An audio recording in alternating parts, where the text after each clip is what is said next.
Kasolika aw ka kunnafoniyaw kunfɔlɔ fara ɲɔgɔn kan ka se ka a di aw ma min b'a to aw ka kunnasiri o bɛ ban k'aw to fo aw jabala la a ye aw danse an bɛ foli kurakuraya ka di bɛɛ lajɛlen ma ka fɔ aw ni ce aw ka danaya la Renouveau Télé ale sugantili la aw minnu bɛ yen nɔ ni sanga kɔnɔna la ko aw ye aw ka bureau la sɔrɔ ka ban aw ka cakɛyɔrɔ la sɔrɔ ka ban aw ka télé bɛ Renouveau la ko Renouveau sɔgɔmada kunnafoni kɛnɛ sigira ka se ka na aw ka kunnafoniyaw kunfɔlɔ di aw ma aw minnu fana bɛ sɔgɔ anw na don o don aw ka sɔgɔnaw la aw bɛ soli ka wuli sabati ka se ka ni heure in ka o ma kɔnɔ min b'a to ni jɛmukan in ka se ka o lasɔrɔ an bɛ aw fɛnɛ fo minnu fɛnɛ bɛ an lamɛn siraw la ka taga u ka baarakɛyɔrɔ la an bɛ bɛɛ lajɛlen fo k'aw ka taa dɔndɔni ala ka se ni bɛɛ lajɛlen ɲuman ye i seyɔrɔ la o yɔrɔ la an bɛ Renouveau FM lamɛnbaga kelen kelen na bɛɛ lajɛlen fo Mali kɔnɔ ani Mali kɔkan o la bi tarata utukalo tile 17 Renouveau matin an ka kunnafoniyaw bɛna boli minnu kan anw ka bakurubaw olu de filɛ nin ye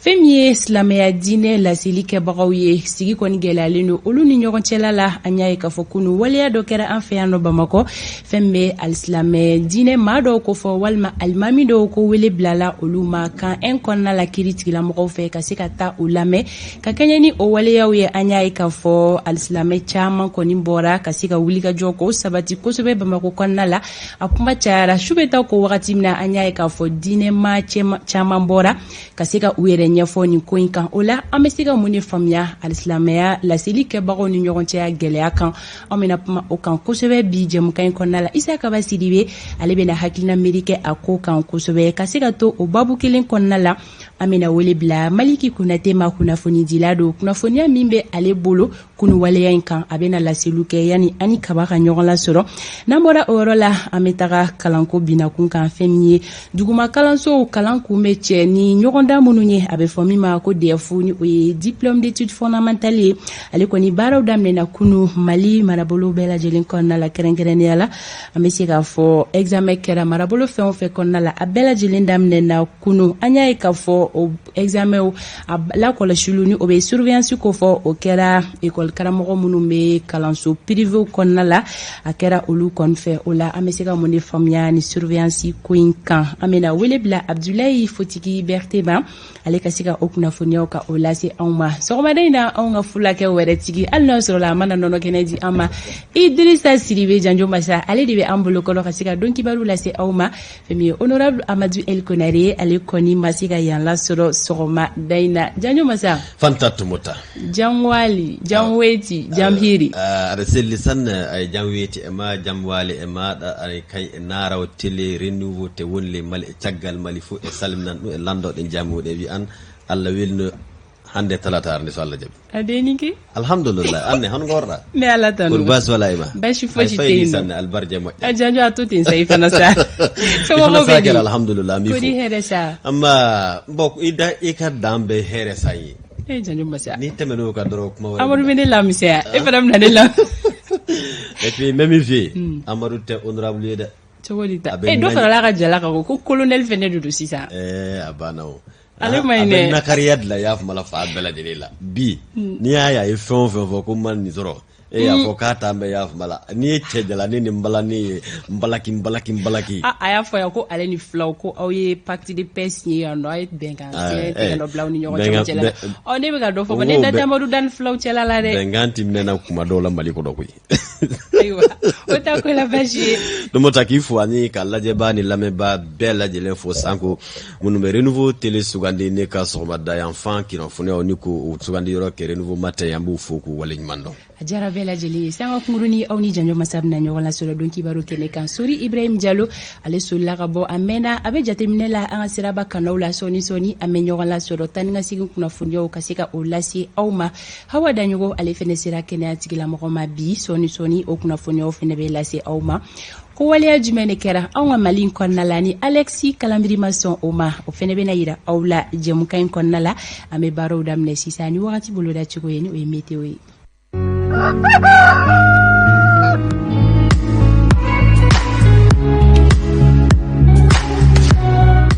Nɔgɔ bena da kabala Mali marabolo kelen-kelenna bɛɛ lajɛlen kɔnɔna la fɛn min samiya fɛ fiɲɛ o bena ci an ka marabolo bɛɛ kɔnɔ nka fiɲɛ fanga o tɛ bonya kosɛbɛ fo ni Mali marabolo kelen bɔ a la o bɛ tawudeni kofɔ tawudenikaw fɛ yen nɔ tilemafɛ fiɲɛ o kɔni bena ci fɛn kɔni ye gɔngɔnbulon ye o bena kɛ Kidali ani tawudeni min bena kɛ sababu ye olu ka yɔrɔjan filɛli ka daminɛ kilomɛtiri 7 ka taa bila 9 bɔɲɔngo la gɛlɛya bena don o filɛliw la ka sababuya kɛ gɔngɔnbulon ye fɛn kɔni ye sanko ye o bolodalen do Mali marabolo kelen-kelenna bɛɛ lajɛlen kɔnɔna la bi tilega in na ka taa bila sufɛla la fo ni tawudeni kelen bɔ a la sunɔgɔ Mali marabolo kelen-kelenna bɛɛ lajɛlen bɛ se k'i sigi ni sanjiko ye ko bɛɛ k'i janto i yɛrɛ la o la tilega in na finteni bolodacogo olu filɛ an ka marabolo kelen-kelenna kɔnɔ Kayikaw olu ka finteni hakɛya o bi jɔ degere 32 la Kulikoro olu ta bɛ kɛ 29 ye Sikasokaw olu ta bi jɔ 27 la Segukaw fɛ yen nɔ olu ta bɛ kɛ 31 ye Mopti tilega in na olu ka finteni hakɛya o bi jɔ degere 34 na Tombouctou ka taa se Gao ma olu ta bɛ kɛ 35 ye fɛn min ye Kidalikaw ye olu ta bɛ kɛ 37 ye Menaka tilega in na olu ka finteni hakɛya o bi jɔ degere 34 na fɛn min ye tawudeni ye olu ta bɛ yɛlɛn ka taa degere 46 la Bugunikaw fɛ yen nɔ tilega in na olu ka finteni hakɛya o bɛ kɛ degere 27 ye Kucala olu ta bɛ kɛ 29 ye fɛn min ye Kitakaw ye olu ta bɛ jɔ degere 31 na Nioro ani Nara olu ta bɛ kɛ 34 ye fɛn min ye Douanzan ye olu ta bɛ jɔ 33 la Sankaw fɛ yen tilega in na aw ka finteni hakɛya bɛ jɔ degere 30 la Banyangara olu ta bɛ kɛ 34 ye Joilakaw olu ta bɛ jɔ 29 na fɛn min kɔni ye Bamako district kɔnɔna la nɔgɔ bɛna da kabala samiyɛ fɛ fiɲɛ bɛna ci fiɲɛ min ni a fanga tɛ bonya kosɛbɛ gɔngɔnbulonko nasira fɛ gɛlɛya fosi tɛ na don yelu la sanjiko bolodalen do bi tile bantɔla ka don su kɔnɔna la tilega in na finteni hakɛya Bamako kɔnɔ o bɛ kɛ degere 29 ye Bamako n'a lamini sɔgɔmada in na kɛnɛ cira nɛgɛ kaɲɛ 6 o tɛmɛlen ni sanga 21 ye tile bɛna bin Bamako n'a lamini na nɛgɛ kaɲɛ 18 o mana tɛmɛ ni sanga 50 ye ni wagati bolodacogo ye ka di aw ma bi tarata sɔgɔma a kun ye aw kelen-kelenna ka se ka aw ta fɛnw dɔn aw ka tile journée kɔnɔna la ko ala ka bi tarata tile hɛrɛ di an bɛɛ lajɛlen ma k'an kisi ka bɔ gɛrɛgɛrɛ ko olu man tɔɔrɔ ma Idrissa Sidibe ale bɛ aw bisimila don kibaru kɛnɛ kan.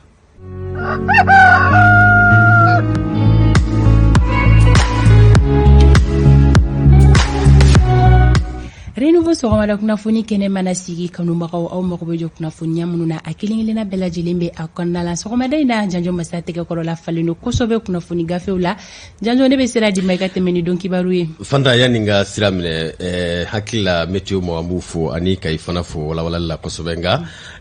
an ye kibaruya dɔ ni kunnafoniya dɔ ɲini météo ɲɛmaa su fɛ o ye y'a faamuya les 8 régions du Mali anw tun bɛ a kalan météo nɔfɛ k'a daminɛ Kayi ka taa bila Kidali nka n'i y'a jateminɛ e ta in na kuma bɛɛ anw joyilakaw ye laban ye anw joyilakaw de ye 12e région ye n'a sɔrɔ yala météo ka station sigi cogo do wa walima majɛngɛ ye jumɛn ye météo direction Kulobila sabula o fɛnɛ bɛ jɛmukan in suit régulièrement donc explication olu de bɛ se k'o di yɔrɔ an y'a kuma f'i ye ka kɔrɔ a ye ne ɲininka ka yira kanubagaw la k'a fɔ ko ne tɛ anw ye 12e région administrative de ye nka e ye o ye bɛ sangaw bila anw ɲɛ u bɛ ɲɛ bon météo b'a bila ordre la k'a ci ne ma cogo min ne b'a lase lajɛbagaw ni lamɛnbagaw ma ten tɔ météo fɛ a tun bɛ daminɛ Kayi ka taa bila Kidali nka ze n'a daminɛna ka laban ka joyila bila y'a kunbala laban la météo mɔgɔ bɛ n'o jaabi di ma an ti fɔ renouveau tile filɛbagaw an ka folibagaw bɛɛ lajɛlen ye kibaruyaw kunna an bɛna an da don a la hakilila jiginna kunnafoniba damadɔ b'an bolo yan nɔ min bɛ misɛnman wɛrɛw bɛna fara minnu kan an b'a yira la k'a fɔ kununko min bɛ tali kɛ i k'a dɔ fura min ni o ye dugumakalanw ye olu kuncɛli baaraw n'o ye kiimɛliw ye olu nun donna premier ministre yɛrɛ tun bɛ a ko kunkan o kɛra i k'a dɔn k'a fɔ école min ni a bɛ base ko fɔ Bamakɔ an da bɛna don o la o tɛmɛnen ka bɔ yen min bɛ tali kɛ imam fila fana na olu kun welelen don bɔgɔ jɛnilen na kan na kunu a bɛ imam Mohamed Touré ani Ibrahim Musa Jabi k'o fana ko fɔ an da bɛna so ma i k'a dɔn Mali ani Senegal fana cɛ caman sɛbɛkɔrɔ gɛlɛyalen don k'a sababu kɛ siraba kan kasara dɔ ye i k'a dɔn k'a fɔ gɛlɛya lase ninnu jamana fila ni ɲɔgɔn cɛ da bɛna don ninnu bɛɛ lajɛlen na ninnu ye kunnafoniyaw la kunbabaw ye an bɛna caman wɛrɛw ni k'olu fara kan an b'a fɔ k'aw bisimila renouveau matin sɔgɔmada kibaruyaw olu kan.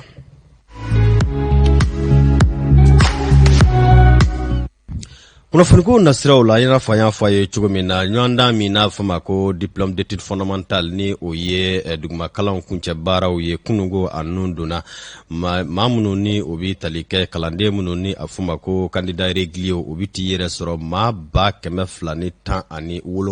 maa 121 nka maa minnu n'olu ye candidat libre o ye maa 102 ani maa 129 nin kɔni ye k'a dɔn k'a fɔ jamana kuru kara kalanden minnu ni olu kɔni ma kɔnɔna k'a dɔn kunungo ntɛnɛ ni o bɛnna kalo yɛrɛ tile 16 ma san 2021 nin baara ninnu bɛɛ lajɛlen bɛna kɛ centre 1775 ani 5 de kɔnɔna na k'a sɔrɔ kilasi ye 100 ani n k'a fɔ 10 ani 330 maa minnu n'olu sugandira walasa ka nin baara ninnu bɛɛ lajɛlen jateminɛ o ye maa 21 ni 400 ani 95 ye min bi tali kɛ gouvernement maa ɲɛma n'a bi Dr Shogel Kala Mayiga ale yɛrɛ ko fɔ o kumana a n'a ka ministre caman ye ɲɔgɔn lasɔrɔ kalanso min na ni a bɛ fɔ ma ko base kalanso o kɛnɛ kɔnɔna na ministre ɲɛma Dr Shogel Kala Mayiga ministre min fana ɲɛsinen don kalanko kunkanko kibaruya ɲɛnabɔli ma fɔ min ɲɛsinen fana don baaraw ani k'a dɔn an ka cakɛdabaw ni sigikafɔ kunkanko kibaruyaw fana ɲɛnabɔli ma fɔ ka se ministre délégué min bɛ premier ministre yɛrɛ nakɔrɔ olu bɛɛ lajɛlen ye ɲɔgɔn lasɔrɔ ye premier ministre ale kɔni ye baaraw nun don baaraw kɔ o kɛ min bɛ tali kɛ enveloppe o dayɛlɛlen kɔnɔna na o base de la kɛrɛnkɛrɛnnenya Bamakɔ a kinibolo n k'a fɔ a numan bolo o kɛnɛ kɔnɔna na a y'a jira k'a fɔ fɛɛrɛw ni dabaliw bɛɛ lajɛlen labɛnnen don walasa nin baara in ka se ka kɛ i k'a dɔn k'a fɔ kɛcogo la ɲuman na cogo min na anw ka kunnafoni ɲini na n'o ye Aminata Bacho Kone ani Mantala Watara u ye saloli min kan ka jɛ ka ɲamadaw fɛ. Nɛgɛ kanɲɛ 8 Premier ministre ye rédaction enveloppe dayɛlɛ. Nin wali ye yɛrɛ kɛra salle 6nan na base A kɔnɔna la ba numayan fan fɛ. Nin yɔrɔ kofɔlen na kalanden 175 de bɛ minnu yɛrɛ tilalen don kilasi 7 ni ɲɔgɔn cɛ. Ka kɛɲɛ ni centre ɲɛma ka fɔli ye k'olu ma gɛlɛya foyi sɔrɔ u ka baara la fɔlɔ. Ka daminɛ depuis sɔgɔma fo sisan kɔni an ma problème foyi sɔrɔ fɔlɔ. Surveillant 10 fila bɛ salle 7 kɔnɔ. Surveillant bɛɛ bɛ yan u bɛɛ bɛ yan depuis 7 heures. A bɛ san damadama bɔ gɛlɛya bɛ Mali kalanko la ka kɛɲɛ ni gɛlɛya ye maîtriw ka lafasalitɔn min bɛ yen n'an ko a ma synergie des syndicats signataires du 15 octobre 2016 ale ni gouvernement ni ɲɔgɔn cɛ min yɛrɛ kɛra sababu ye ka kalan yonboyanba kosɛbɛ ɲinan san kɔnɔna la nka o bɛɛ n'a ta ministre min ɲɛsilen don kalanko ma a ye mɔgɔw hakili sigi ni defu kɛli ye fan bɛɛ lajɛlen fɛ. Ministre bɛ ka an y'u cari gouvernement tilancɛ a bɛɛ bɛ jamana kɔnɔ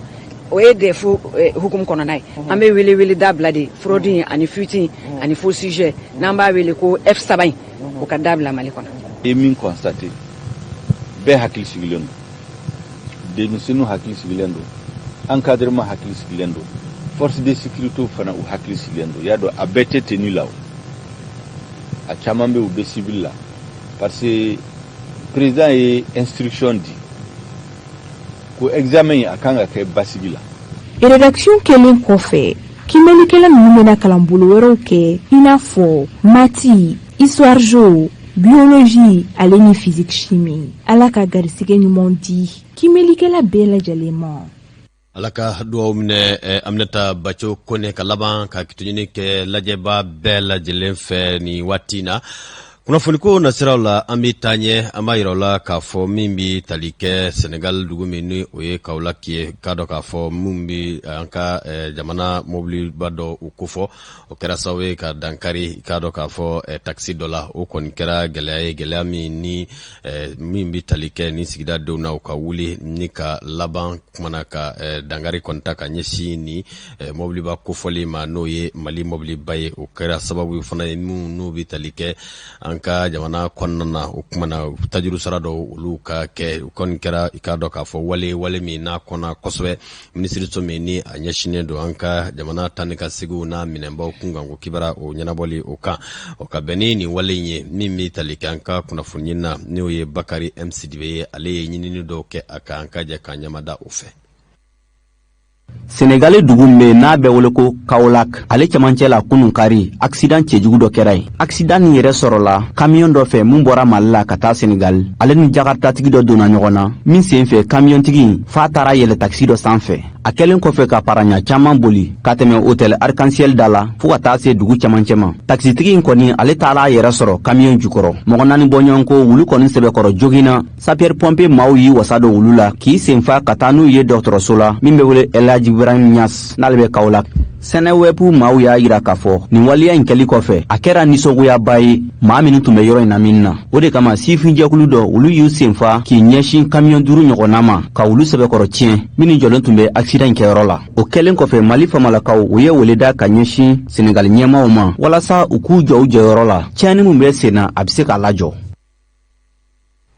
Ka tɛmɛ o kunnafoni kelen juru la min bɛ tali kɛ syndicat national de transporteurs routiers urbains interurbains et internationaux olu minnu n'an ka jamana kɔnɔna na n'o ye kulu min ka baara bɛnnen don kumana lafasali kunkanko kibaruya o ɲɛnabɔli ma ka ɲɛsin taa ni ka segin i k'a dɔn k'a fɔ o baara kɛbaaw ma an ka kunnafoni ɲiniba n'o bɛ tali kɛ Lolomadi Batela ale wulila ka se Isaka Jakite ma ka bɛn ni wale min ni a kɛlen filɛ ni ka kumana Mali mobili dɔ sɔrɔ Sénégalikaw olu fɛ nɔ ani an ni jamana filaw ni ɲɔgɔn cɛ u ka tɛgɛdi ɲɔgɔn bolo bɛ cogo min na o kumana kɔrɔfɔkan min ni o sɔrɔla ka bɔ Isaka Jakite ale yɔrɔ an ka jɛ ni ka ɲamanda u fɛ. Kunu ka kɛ ni kalo tile 15 ye san kalo 8 2021 i b'a dɔn Mali ni Sénégal cɛ an ka mobili bɛ bɔ Bamakɔ yan u bɛ bɔ Mali dugu bɛɛ la ka taa minɛnw de ta Sénégal port la ka segin ka na n'a ye o taga na ka segin kɔnɔna na an bɛ Sénégali dugu caman de cɛci yani an ka se Dakar yɛrɛ la donc o taa ni ka segin de kɔnɔna na kunu Sénégal dugu dɔ bɛ yen n'a bɛ f'o ma ko Kaolack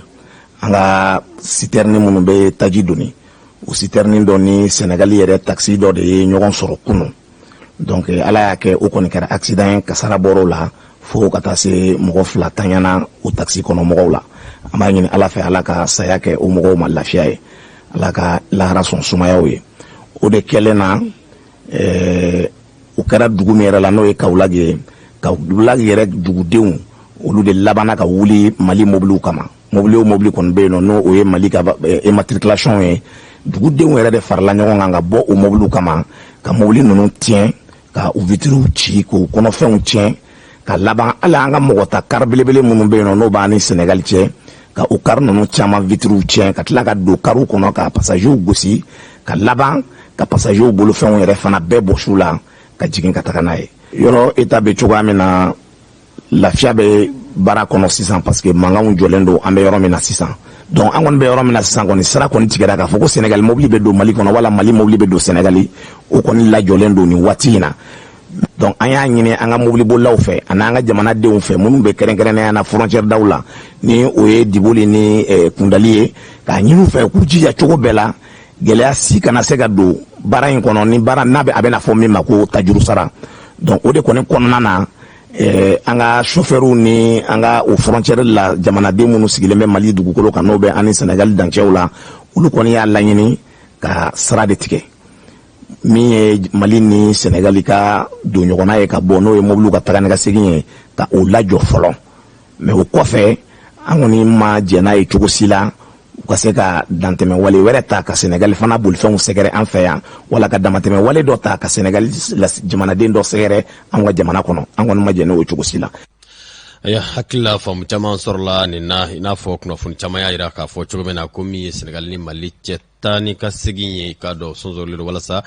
nin ko ninnu ka se ka sigi sen kan cogo min na kunnafoni ko nasiraw la i n'a fɔ an ye a lase aw ma bakurubaw la cogo min na min bɛ tali kɛ i k'a dɔn diinɛ ɲɛmaa 2 la a bɛ Imam Mohamed Traoré ani Ibrahim Jabi ni ka olu kofɔ a yirala k'a fɔ damakasi sɛbɛn kun taara ka ɲɛsin o ma ka bɛn ni o ye kunnafoni y'a jira k'a fɔ maa minnu kɛra sababu ye ka damakasi sɛbɛn ta ni ka ɲɛsin o ma o ye tɔnde min bi yɛrɛ ye kulula kulu min ni a bɛ Ansardine International la ne ka o kofɔ o kɛra sababu ye kunungo ndɛnɛ ni maa kofɔlen nu u ka taa jaabili kɛ k'a dɔ k'a fɔ Bamakɔ fangabunda min n'a bɛ fɔ ma ko kan 1 n'o ye gendarmerie kan 1 ye Bamakɔ o ka nin taama in kɔnɔna na o kumana min bɛ tali kɛ u nɔfɛmaw caman na n'o ye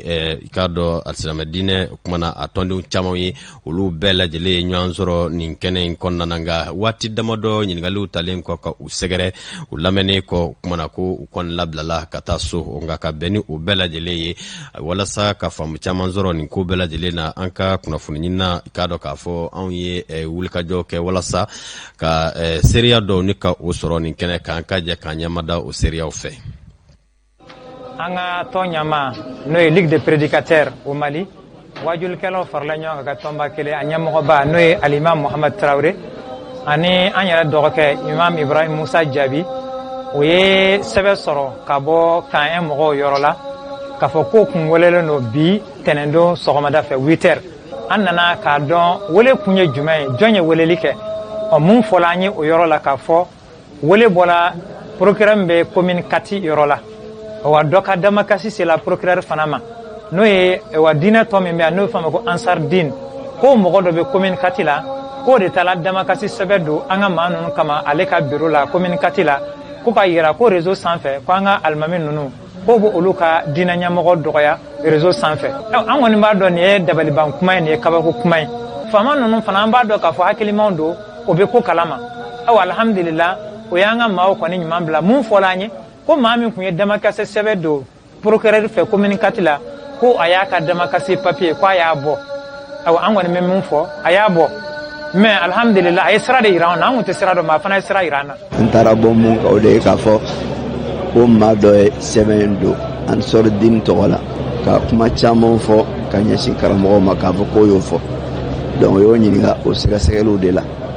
o jaabi taara laban mun na o de ye alisilamɛw bɔla fan bɛɛ la i n'a fɔ aw yɛrɛ y'a ye cogoya min na ka da kan nkalon de t'a la da karamɔgɔw la silamɛw ka ko fana dilanyɔrɔ tɛ faamaso ye ni diinɛ ko don ko dalilu ko don dɔnniya ko don o bɛ dilan ni dɔnniya de ye ni ɲɔgɔn faamubaliya ko don jɛkulubaw b'an bolo an ye ɲɔgɔn sɔrɔ minnu kɔnɔna na walasa ka kelenya sabati o dilanyɔrɔ ye o yɔrɔ de ye nka n'a sera faamayɔrɔ ma fɛn do fɛn mun n'a bɛ mɔgɔw la fitinɛ an tɛ fitinɛ fɛ jamana in walasa ka nin kunnafoniya dafa anw ka kunnafoni so ɲɛmaya so ye a kanu o kumana min bɛ tali kɛ Ansardine na o ko tɔnden dɔ lasɔrɔ nka o kɔni ye kibaruya min di k'a fɔ olu tɛ u yɛrɛ ye i n'a fɔ kibaruyaw dira dicogo min na k'a fɔ kulu in n'o bɛ Ansardine International kofɔ o kumana ko association in tɛ yɛrɛ ye i n'a fɔ nin wale in n'a kɛra kɛcogo min na a tɛ boli o kumana u ka jɛkulu yɛrɛ maa ɲɛma ale ka hakilina n'a ka taabolo kan n'o bɛ Sheikh Sherif Usman Madan Haidara ni ka o kofɔ kunnafoni diso kɔni ye o kumana a kan walasa ka kibaruyaw dafa ni o kunnafoniyaw ye Ansardine kɔni ye o ka yira k'a fɔ ko hali ni o k'olu kɔni ka tɔn tɛ u yɛrɛ ye o kumana nin wale kofɔlen o la ne ka nin kibaruya dafa Fanta Tomota nin bi dansigi kunnafoni tako fɔlɔ la ka bɛn ni waati kofɔlen ma hali n'a sɔrɔ nɛgɛ ɲɛ 7 ye sanga 40 ani i k'a dɔn 7 sɔrɔ kumaso kɔnɔ ni waati na. Janjo masa i bɛ fo ka kɛɲɛ ni wagati cogoyaw ye an bɛ taga ɲɛfɛ ni kunnafoniw ye halisa sisan an bɛ Sori Ibrahim Diallo bisimila o b'a yira k'a fɔ siraba kunnafoniyaw olu wagati sera Sori kɛlen don ka wulikajɔ sabati ka ban a bɛ Bamako sigida kelen jumɛn de la bi sɔgɔmada in na n'an ko nɛgɛ kɛrɛfɛtigi Fuseni Dawu o bɛna wele bila Sori ma a bɛ na taa ni ka segin kunnafoniyaw di an ma.